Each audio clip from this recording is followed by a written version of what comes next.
देश में सड़क दुर्घटना आम बात भले हो, लेकिन ये चिंता की बात है कि इससे होने वाली मौतों के आंकड़ों में भारत पहले नंबर पर आता है। इस बात का कारण जानना भी बेहद जरूरी है कि आखिर क्यों हमारे देश में ऐसा होता है। लोकसभा में इस मुद्दे पर लिखित जवाब देते हुए सड़क एवं परिवहन मंत्रालय ने कहा है कि इसका पहला कारण ओवर स्पीडिंग यानी तेज गति से गाड़ी चलाना है।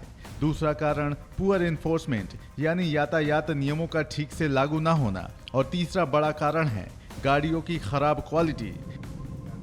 अब जहां तक नियमों के पालन की बात है, उसे भले ही लोग ना याद रखें, लेकिन नियमों को तोड़ना वो कभी नहीं भूलते। जी न्यूज की टीम ने इस पर रियलिटी चेक भी किया। ये दिल्ली मेरठ एक्सप्रेसवे है। इस पर 2 पहिया 3 पहिया ट्रैक्टर और साइकिल पर पूरी तरह से प्रतिबंध लगा है, लेकिन इन तस्वीरों को देखने के बाद आप खुद ही समझ जाएंगे। 3 व्हीलर का प्रवेश वर्जित है ना, सामने लिखा हुआ है, कैमरा भी लगा हुआ। डर नहीं लगता सरकार से, पुलिस से? हाँ, डर भी लगता, सब कुछ लगता, तो कहाँ स्टैंड कहाँ मेरा। जो लोग नियम तोड़ रहे हैं ना, उनके लिए सरकार ऐसी व्यवस्था करे, ऑटोमेटिक कैमरे लगे हों। ऑटोमेटिक कैमरे से देखिए यहाँ पर लगा हुआ है। ऑटोमेटिक कैमरे में केवल रिकॉर्ड आ रही है, बट ऑटोमेटिक कैमरे से हम ये चाहते हैं कि चालान उनके घर पहुंच जाए और वो आरसी वारसी ब्लॉक कर दे। ऐसा कुछ सिस्टम गवर्नमेंट लेके आए। चलिए अब बात करते हैं दूसरे कारण की, यानी यातायात नियमों के प्रभावी ढंग से लागू ना होना। इस कारण का भी जीता जागता सबूत हमें यहीं दिख गया। एक्सप्रेसवे जैसी सड़क पर भी कुछ गाड़ियां गलत दिशा से चली आ रही थी।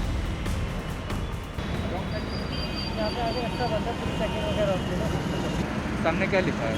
2 व्हीलर नॉट अलाउड है। बीच में देख लो, बीच में क्या बना हुआ है? इस पर भी नहीं अलाउड है। पूरा दिल्ली मेरठ एक्सप्रेस है ना। रॉन्ग साइड जा रहे हो, हेलमेट भी नहीं लगा रहे हो। अगर कल को कुछ हो गया तो परिवार की चिंता नहीं है, बिल्कुल भी। अब बात करते हैं तीसरे कारण की, यानी गाड़ियों की खराब क्वालिटी की। भारत सरकार के आंकड़ों के मुताबिक भारत में सड़कों पर दौड़ने वाली 2 करोड़ 14 लाख से ज्यादा गाड़ियां 20 साल से भी ज्यादा पुरानी हैं। ऐसे में गाड़ियों के रखरखाव की कितनी उम्मीद की जा सकती है, आप खुद ही समझ सकते हैं। यही नहीं, सुरक्षा उपकरणों के मामले में भी भारत और दूसरे देशों की गाड़ियों में बड़ा फर्क है। इसके पीछे पैसा एक बड़ा कारण है। दरअसल जिन गाड़ियों में सुरक्षा उपकरण ज्यादा होते हैं, उनके दाम भी ज्यादा होते हैं। ऐसे में लोग उतने ही सुरक्षा उपकरण लगवाते हैं जिनकी उनको जरूरत होती है, और उनके पैसे बचते हैं। भारत में सड़क नियमों को साल 2019 से काफी कड़ा कर दिया गया है, लेकिन इन तस्वीरों को देखने के बाद लगता नहीं है कि इन नियमों का लोगों के मन में कोई खौफ है।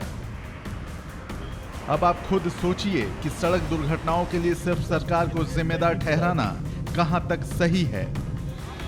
शिवांक मिश्रा के साथ ब्यूरो रिपोर्ट, जी मीडिया।